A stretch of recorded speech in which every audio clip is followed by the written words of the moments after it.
Ya, tapi sebelum saya dilaporkan ke Bareskrim, akan saya laporkan siapapun yang mengatakan Nabi Muhammad buta huruf. Saya laporkan polisi.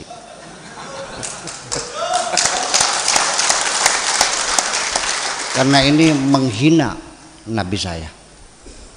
Karena buta huruf ini identik dengan goblok. Ini kan si rawi menceritakan seperti teatrikal, seperti teater. Yang bercerita melihat Nabi bercerita Jibrilnya datang pakai baju putih, sorban putih, bersih, kan begitu. Lalu membuka satu kertas di hadapannya, Iqra. Lalu jawabnya,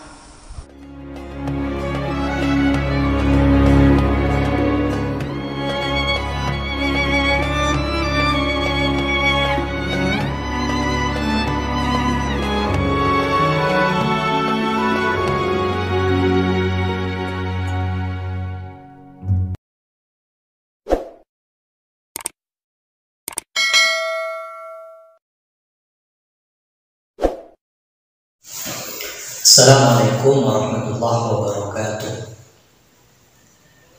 Beragama adalah kepatuhan kepada ajaran agama, baik yang berhubungan dengan keyakinan agama atau hukum-hukum agama dan etika dalam agama. Kalau beragama Islam berarti meyakini, mematuhi ajaran agama Islam, keyakinan-keyakinan di dalam Islam, hukum-hukum Islam dan etika-etika di dalam Islam. Kemudian untuk mengukur kebenaran ajaran Islam, tidak perlu ajaran tersebut selalu bisa kita rasionalisasi, bisa kita anggap masuk akal atau tidak. Karena jika kebenaran Islam, ajaran Islam diukur demikian, maka nanti kita akan banyak meninggalkan ajaran-ajaran agama karena kita anggap tidak masuk akal, karena kita melihat tidak bisa dirasionalisasi. Seperti perintah wudhu, yang atas kan di bawah, tapi ternyata yang dibasuh adalah bagian atas. Mandi pun juga demikian, ternyata yang dibasuh seluruh tubuh. Nah, ini menunjukkan bahwa agama itu kepatuhan kepada ajaran-ajaran agama itu, meski tidak bisa dirasionalisasi. Mukjizat-mukjizat yang menimpa atau yang Allah berikan kepada seorang nabi itu pun juga tidak bisa dirasionalisasi, karena merupakan suatu perkara yang khariqil adah, yang menyalahi kebiasaan, sehingga upaya untuk merasionalisasi mukjizat itu sebenarnya kemudian akan mengatakan menjadikan mukjizat itu bukan sesuatu yang luar biasa lagi. Karena ketika sesuatu itu sudah luar biasa, maka tidak bisa dijadikan menjadi sesuatu yang adi, yang biasa. Sehingga mukjizat, kebenarannya, mukjizat eksistensinya itu bisa dilihat ketika tetap tidak bisa dirasionalisasi. Masa air keluar dari tangan Nabi bisa gak dirasionalisasi? Masa bulan bisa pecah? Di antara mukjizat Nabi. Sehingga ada salah satu tokoh tafsir, yaitu Muhammad Abduh, menolak mukjizat tentang insyiqaqul qamar karena dianggap tidak sesuai dengan ilmu pengetahuan dan nilai-nilai rasional. Maka kembali ke tadi, kepatuhan kepada agama tidak selalu harus agama itu bisa kita anggap masuk akal atau tidak masuk akal. Oleh karena itu, berkaitan dengan hal ini, Sayyidina Ali menyampaikan, seandainya agama itu birra'i adalah patokannya akal, maka asfal khuffi, niscaya usah bagian bawah itu yang lebih utama diusap daripada bagian atas. Tapi kan kenyataannya tidak demikian. Malah justru yang diusap bagian luar, kan bagian bawah. Kemudian juga Allah menyampaikan bahwa kepatuhan terhadap agama secara totalitas, meskipun kita tidak bisa melihat nilai-nilai yang rasional merupakan ajaran agama, itu adalah ketika Allah berbicara tentang atau menanggapi pandangan orang Yahudi yang menganggap Allah tidak pantas membuat perumpamaan berupa nyamuk. Maka di situ Allah mengatakan, Inna Allah la yastahi an yadriba mathalan ma ba'udatan fawqaha. Jadi Allah tidak malu membuat perumpamaan baik itu nyamuk atau yang di atasnya. Faman ladzina amanu faya'lamun annahu al-haqqu min rabbihim. Orang-orang yang beriman tahu, yakin bahwa kebenaran itu dari Allah. Oleh karena itu kepatuhan kepada agama merupakan bagian daripada kesempurnaan iman. Di antara yang disampaikan oleh agama yang berkaitan dengan sifat Nabi adalah Nabi itu ummi. Dalam sebuah potongan ayat Allah menyampaikan, alladzina, orang-orang banyak, yattabi'una rasulah, yang ikut kepada utusan, an-nabiyyah al-ummiyah, yang utusan itu adalah seorang nabi dan bersifat ummi. Dan itu adalah yang dimaksud adalah Nabi Muhammad SAW. Jadi di sini Allah dalam ayat ini Allah menyifati Nabi Muhammad ummi. Imam Zajjad mengatakan bahwa ummi di sini maksudnya la yaqra' wa la yaktub. Bahkan dalam riwayat Bukhari itu disampaikan kata Nabi, inna ummat ummiyah. Kemudian dijelaskan la naktub wa la naqra' wa la nahsub. Tidak bisa membaca, menulis dan menghitung. Artinya ini menjelaskan bahwa Nabi itu buta huruf. Lalu apakah ketika Nabi itu buta huruf ini merupakan suatu kebodohan bagi Nabi, suatu sifat yang tidak pantas bagi Nabi? Karena memang identiknya buta huruf tersebut demikian. Namun tidak demikian ketika itu menjadi sifat Nabi. Malah justru Nabi memiliki sifat buta huruf itu merupakan kesempurnaan rislah Nabi. Artinya ketika kita yakin menetapkan bahwasanya Nabi itu buta huruf, ummi, tidak bisa membaca dan menulis, maka ajaran ilmu-ilmu yang disampaikan oleh Nabi kepada kita itu berarti bersumber murni dari Allah.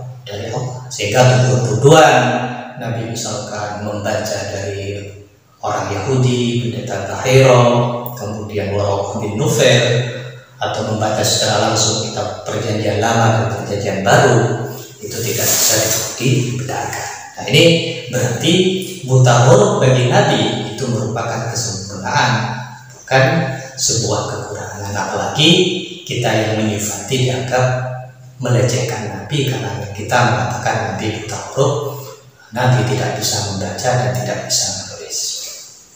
Kemudian memang sifat ummi, tidak bisa membaca dan menulis, bagi Nabi itu merupakan bagian daripada mukjizat. Di samping tadi merupakan kesempurnaan kerasulan, itu merupakan bagian dari mukjizat Nabi. Karena dalam kondisi Nabi tidak bisa membaca dan menulis, Nabi bisa membaca Al-Quran dengan tersusun dan tidak ada bagian-bagian yang hilang.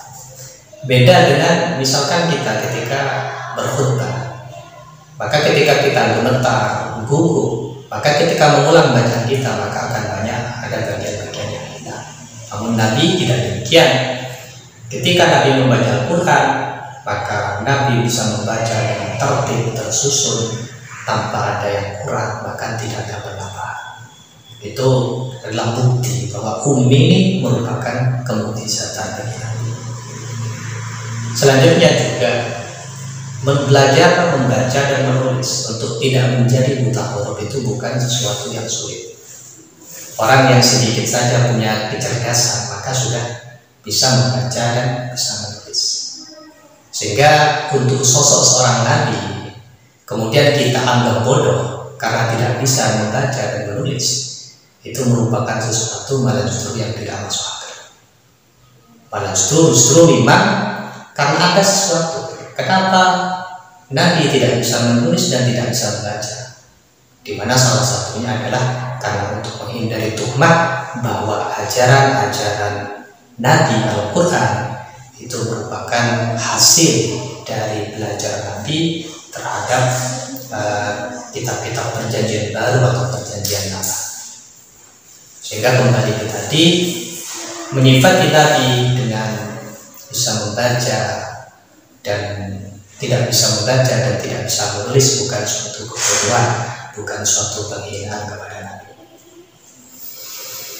Kemudian juga tentang Nabi itu tidak bisa membaca dan tidak bisa menulis, itu juga diperkuat dalam hadis riwayat Bukhari tentang permulaan turunnya wahyu, di mana di situ ketika Nabi di Gua Hira akan datang malaikat Jibril. Kemudian malaikat Jibril mengatakan kepada Nabi, memerintah kepada Nabi, Iqra, bacalah. Dan di sini ada yang memahami bahwa perintah membaca ini berarti mengindikasikan Nabi bisa membaca. Karena tidak mungkin katanya ketika Nabi itu dianggap tidak bisa membaca, kemudian bisa diperintah membaca. Nah ini oleh karena itu ini harus dipahami bagaimana maksud bahwasanya perintah dalam pernyataan malaikat Jibril kepada Nabi dalam permulaan turunnya wahyu ini. Jadi ada ini bisa dipahami bahwa Iqra itu artinya malaikat Jibril menyadarkan Nabi kalau dia itu sebentar lagi akan menerima wahyu. Bisa dipahami demikian. Juga bisa dipahami Iqra ini berarti memang betul-betul perintah kepada Nabi untuk membaca. Namun bukan berarti Nabi membaca pada suatu buku, bukan. Karena memang tidak ada riwayat, tidak berarti Nabi membaca pada suatu buku.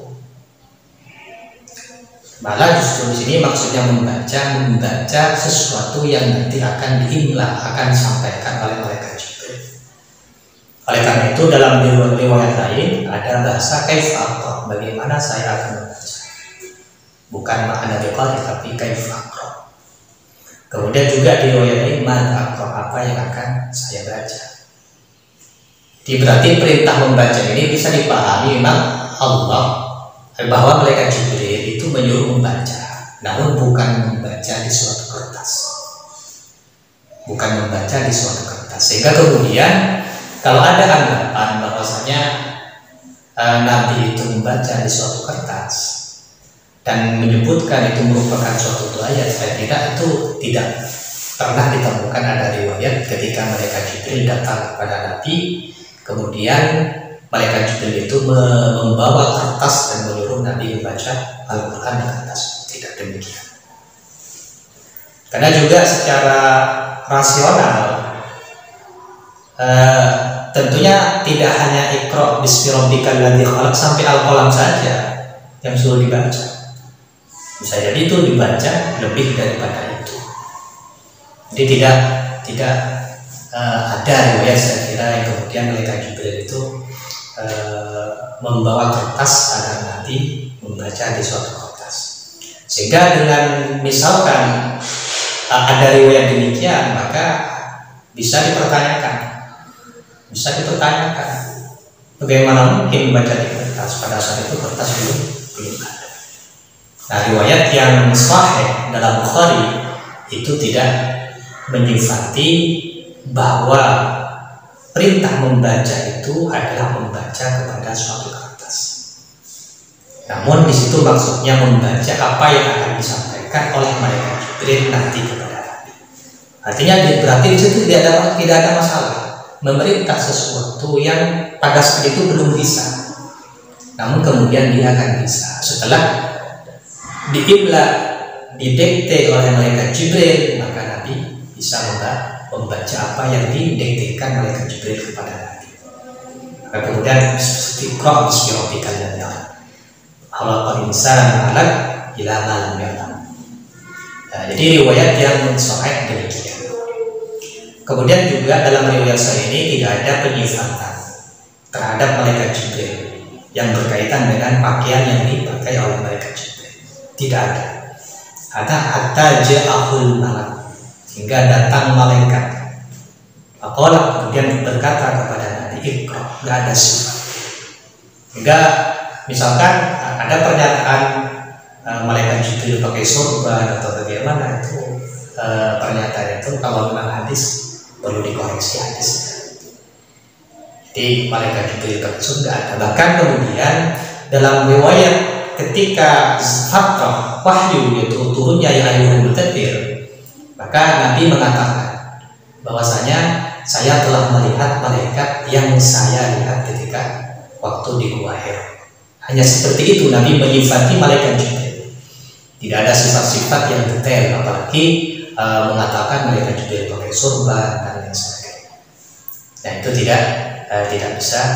Artinya riwayat itu kalau memang ada itu perlu dikoreksi. Tidak ada itu riwayat yang demikian itu.